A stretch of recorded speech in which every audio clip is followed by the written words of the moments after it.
Here we're going to be looking at the generations at a glance. We're going to be covering traditionalists, baby boomers, Generation X, and millennials. Managers are increasingly grappling with generational differences in their workforces. Problems can arise from differing mindsets and communication styles of workers born in different eras. We're going to debunk how to properly train various age groups, keeping in mind their generational differences. Therefore, we can improve efficiency in training.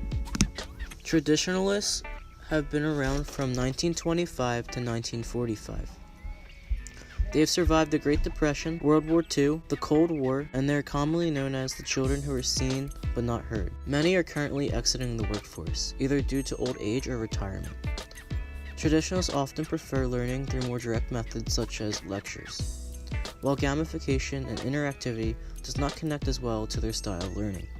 Grew up during the Great Depression and World War II, they most commonly either fought in the war or they were children growing up. Behaviors are based on experiences during these time periods and are centered around traditional social norms, such as men typically worked while the women stayed at home to raise the children. Traditionalists are also known as the silent generation. They want to feel needed, strive for financial security, and have a waste not, want not attitude. When training, they are looking for quality and simplicity. They understand the nobility of sacrifice for the common good. Therefore, they're typically good team players. And hard work takes time. Traditionalists grew up in a time period where they had to demonstrate hard work to earn what they wanted. This has transferred to how they navigate life as well as how they learn. Remember, they value quality training over speed and efficiency. They value direct presentation of information that is organized logic. Traditionalists learn better in a lecture-styled environment. It is important to have the instructor be able to prove their credibility and establish connection with the material. Be sure that you are aware of your experience, qualifications, and credentials to providing training, and that traditionalists know how much time and effort you've spent behind creating your program. That being said, traditionalists need more formulated training where there are guidelines as well as a thought-out program or training plan. Sell your credibility. Be concrete, clear, and calculated. Hi, now I'll give you a brief overview of how to present to traditionalists. I'll start with my name and my credibilities. Hi, my name's Beckham Duffy. I am the CEO of the Training and Development Specialist team who has worked with big name companies such as Johnson & Johnson, Facebook, and Microsoft. I'll then list my other credibilities such as my school. I graduated from Rutgers University using the Master's Advantage program through Human Resources and Development. Then, I'll go over an overview of what would happen in my presentation. That could look like me giving out a brief overview of what my core concepts would look like, introduction, summary, and body, or I could give out a physical document to my audience, which would help them follow along with my presentation. This will all be produced in a lectured style. And finally, I'll make sure that I'll go over any questions, for traditionalists are often hesitant to ask questions. Therefore, I'll take the time and make sure that all my points are covered. Thank you. There are 76 million baby boomers in the workforce, born between 1946 and 1964. They are at the peak of their careers and the ones at the top in many companies.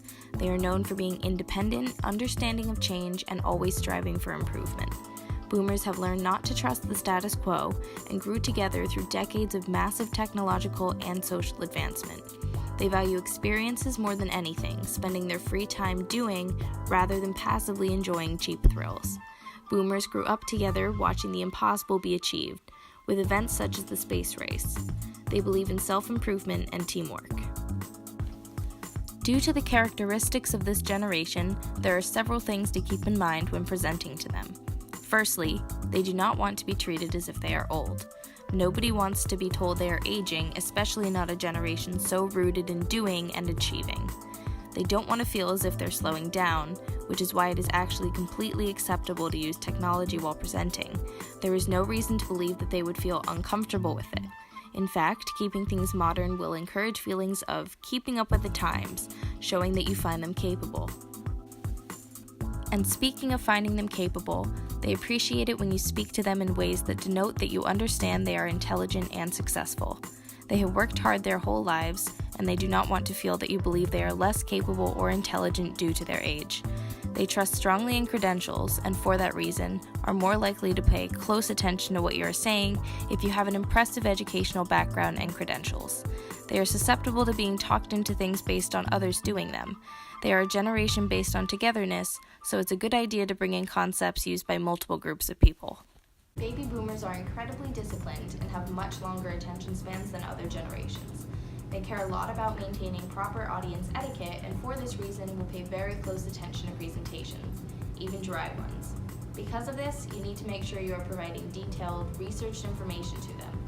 They are there to learn and understand, opposed to, say, millennials, where sometimes it is your job to make sure they care about what you're saying.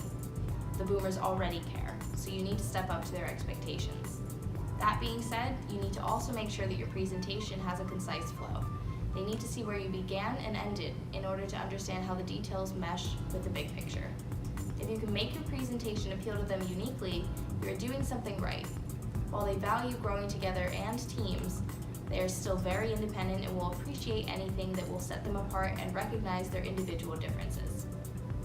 Here is how to present to Generation X or Gen X. Gen X workers are those employees born between 1964 and 1980.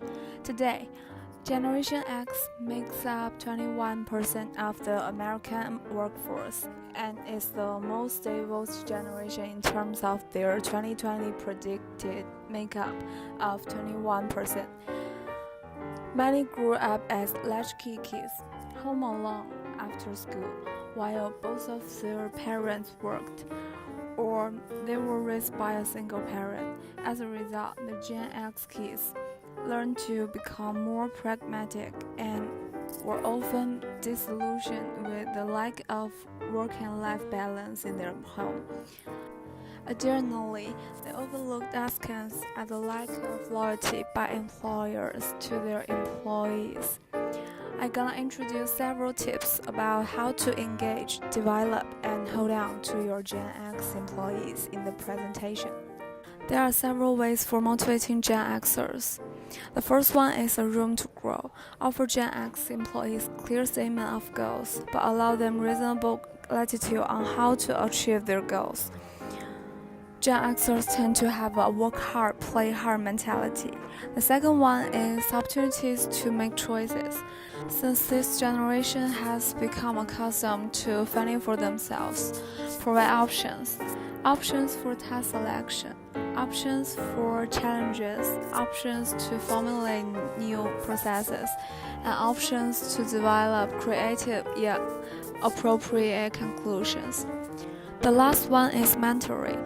Strong relationship-oriented mentorships are a great value for young employees. Be careful not to micromanage them or suggest rigid guidelines for completing projects. Spend time with them and offer clear and frequent feedback on their progress. So let me talk about how to present to Generation X. Gen Xers would like to focus more on social media. They are comfortable with office programs, and PowerPoint is second nature to them. They rely on all its features. However, they still require a convincing storyline and will look like to the slides behind you to help them absorb what you are saying. In your slides, use clean, succinct bullet points. Avoid compound sentences and prose. Bold images and animations will help highlight an important point. Use video to reinforce your story. Presenting style and presentation graphics weigh equally. Because Gen Xers grew up in a time primarily focused around technological advancement, they're just as comfortable with technology as millennials. They like clear, concise information, which is why bullet points and large fonts are suggested. This is the generation most used to PowerPoint presentations and some of the earliest users of modern technology. When it comes to presenting in person versus digitally, Gen X will be mixed in their preferences since they grew up without digital presentations in their formative years and gained them in their early working days. Since they care a lot about mentoring, Gen Xers will feel more comfortable receiving information from someone they perceive as a mentor to them. The millennials work smarter, not hard. Only 1 of 5 strongly agree to have a fast-track career, and 57% of the millennials believe that work and life balance means enough time, enough leisure time for private. They mainly focus on the employability and lifelong learning. Typically, millennials are free to late retirements. However, the majority plan to retire when they are 60 or even earlier. Also, most people think millennials rely on family and friends for career advice. However, only few of the millennials say that their friends or family have strongly influence on their career decisions. Millennials grow up with internet, social media, and multitasking as a second nature to them. Multiple screens on their mobile device while they're doing some other tasks like grocery shopping or working out. So the presentation applying to this group must convey a sense of energy and must keep moving, be creative, and grab their attention in the first 30 seconds of your pitch. If you start with "Hello, my name is Zhang Dong from blah blah company," you have already lost them. Now with social channels such as Instagram, Snapchat, and FaceTime, they value authorities, so your presentation should reflect that. Here are 5 tips, and the number 1 is get straight to the point, and number 2 is maximize the mobile and why in your message, and wow with your videos. Let's make the PowerPoint more fantastic. The most important one is authentic and vulnerable. A millennial audience cares more about the reasoning and the personal stories than anything else. They want to understand and emphasize with the information they are being told. Where older generations care more about the credentials and trust the things they are told. Millennials need to identify with or at least understand the background of the information for it to really stick. Presenting like I am now, face-to-face instead of speaking over slides, as a level of human connection, which is valued by millennials. There is a strong emphasis on digital communications these days, but to appeal to the personal nature of the audience, showing the person behind the presentation helps a lot.